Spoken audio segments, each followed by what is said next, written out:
Hello, hi, Jai Jagannath, all of you. Welcome to Vishwa Classes. Odisha Police SI 1 year complete ହେଇଗଲାଣି 1 year ପରେ ହେଇଗଲାଣି notification ଆସିବାର। ଏଇ ଭିତରେ 2ରୁ 3 ଥର ଏକ୍ଜାମ୍ କ୍ୟାନସଲ୍, କରପ୍ସନ୍ ବହୁତ କିଛି ହେଇସାରିଲାଣି। ଏଥିରେ ସଫର ହେଉଛି କିଏ? କେବଳ ଆମେମାନେ ଏମିତି ସଫର ହେଉଛନ୍ତି। ସେଇ ଷ୍ଟୁଡେଣ୍ଟ ସଫର ହେଉଛି ଯେ ଗୋଟେ ଆଶା ନେଇକି ଅଛି କି ଜବ୍ କଲେ ଆଟଲିଷ୍ଟ ଫ୍ୟାମିଲିରେ କିଛି କଣ୍ଟ୍ରିବ୍ୟୁସନ୍ କରିପାରିବ, ତା ନିଜ ଲାଇଫ୍କୁ ଗୋଟେ କ୍ରେଡ଼ିବିଲିଟି ଦେଇପାରିବ କି ସେ କିଛି କରିପାରିଛି ଲାଇଫ୍ରେ। ଯେପରି ସମାଜ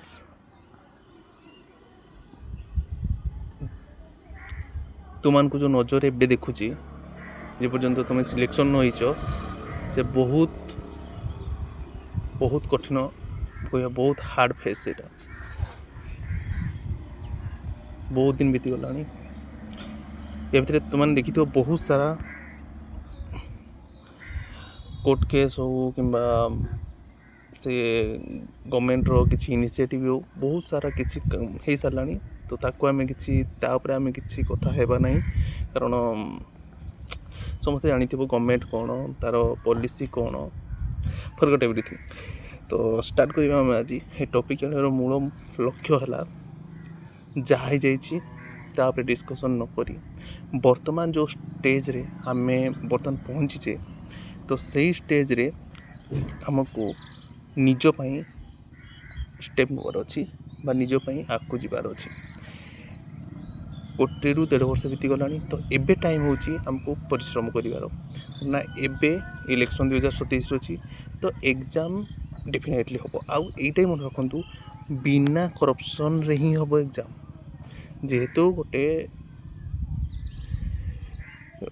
ର୍ୟାକେଟ୍କୁ ଧରା ହେଇଛି, ତ ର୍ୟାକେଟ୍କୁ ଧରା ହେବା ମାନେ କ'ଣ, ଅବଭିୟସ୍ଲି ସେଇ ଏକ୍ଜାମ୍କୁ ଗୋଟେ ଫେୟାର୍ ମ୍ୟାନର୍ରେ ହିଁ କରିବା ପାଇଁ। ତ ଏଟା ତୁମମାନଙ୍କ ମାଇଣ୍ଡରେ ତୁମେ ଏବେଠୁ ଧରିନିଅ କି ଏକ୍ଜାମ୍ ତ ଫେୟାର୍ ମ୍ୟାନର୍ରେ ହେବ, କିନ୍ତୁ କେବେ ହେବ ହେ ଏକ୍ଜାମ୍? କେବେ ହେବ ଏକ୍ଜାମ୍? ସେଇଟା ଡାଉଟ୍ ରହୁଛି ସମସ୍ତଙ୍କର, କେବେ ହେବ ଏକ୍ଜାମ୍? ତୁମମାନେ ଧରିକି ଚାଲ 2027 ଯଦି ଆମର ଇଲେକ୍ସନ୍ ହେବାକୁ ଯାଉଛି, 2026ର ଲାଷ୍ଟ ଇଲେକ୍ସନ୍ରେ ଅବଭିୟସ୍ଲି ଦରକାର ପୋଲିସ୍। ଆପଣମାନେ ସମସ୍ତେ ଜାଣିଥିବେ, ଅବଭିୟସ୍ଲି ନ୍ୟୁଜ୍ରେ ବି ଦେଖୁଥିବେ। ବର୍ତ୍ତମାନ ପୋଲିସ୍ ଡିପାର୍ଟମେଣ୍ଟରେ ଯେହେତୁ ସର୍ଟେଜ୍ ଅଫ୍ ଯେତିକି ବି ଦରକାର ଲୋକ ସେତିକି ନାହାନ୍ତି, ଅବଭିୟସ୍ଲି। ତ ଯେତିକି ଅଫିସର୍ସ ଦରକାର ସେତିକି ନାହାନ୍ତି। ତ ସେଥିପାଇଁ ସେଠି କ'ଣ ହେଉଛି ନା, ବହୁତ ସାରା ଡିଲେ ସବୁ କାମରେ ହେଉଛି। ଆଉ ପ୍ରେସର୍ ରହୁଛି ଯେଉଁମାନେ ଅଛନ୍ତି ଆମର ସର୍ଭିସ୍ରେ, ସେମାନଙ୍କ ମୁଣ୍ଡ ବହୁତ ସାରା ପ୍ରେସର୍ ରହୁଛି ଯେଉଁ ଅଫିସର୍ସ ମାନେ ଅଛନ୍ତି। ତ ତାକୁ ଟ୍ୟାକେଲ୍ ବି କରିବା ପାଇଁ ମଧ୍ୟ ପ୍ରେସର୍ ପଡ଼ୁଛି ଗଭର୍ଣ୍ଣମେଣ୍ଟ ଉପରେ। ତା ସହିତ ଇଲେକ୍ସନ୍ ପାଇଁ ବି ଦରକାର। ତା ସହିତ ଆମର ବହୁତ ସାରା କାମ ଏମିତି ଅଛି ଯେଉଁଟା ବିନା ପୋଲିସରେ ସେଇଟା ସମ୍ଭବ ନୁହେଁ। ଆଉ ତୁମେ ପୋଲିସ ହିଁ ଦରକାର। ଇନଭେଷ୍ଟିଗେସନ୍ ବି ଠିକ୍ ଭାବରେ ହେଇପାରୁନାହିଁ। ତ ମାନିକି ଚାଲନ୍ତୁ, ଆପଣମାନଙ୍କର ଏକ୍ଜାମ୍ ଜୁନ୍ ଟୁ ଜୁଲାଇ ଭିତରେ ହିଁ ହେବ। ପିଲାମାନେ ସମସ୍ତେ ରିସେଣ୍ଟଲି ନ୍ୟୁଜ୍ ଜାଣିଥିବ କି ଆମର ଆମର OUSSC ଯେଉଁ ଗଠନ ହେଇଛି ନୂଆର, ତା'ର ସଦସ୍ୟମାନେ ବି ଆପଏଣ୍ଟ ହେଇସାରିଲେଣି ବହୁତ ଜଣ। ତ ବେଶୀ ଲେଟ୍ ହେବ ନାହିଁ। ତ ଏବେଠୁ ଆମକୁ କ'ଣ କରିବା ଦରକାର ପିଲାମାନେ? କିଛି ନା ପିଲାମାନେ, ଯେମିତି ପ୍ରିପାରେସନ୍ କରୁଥିଲ ଏବେଠୁ ଲାଗିପଡ଼। ଗୋଟେ ମୁହୂର୍ତ୍ତ ବି ଆଉ ଛାଡ଼ ନାହିଁ।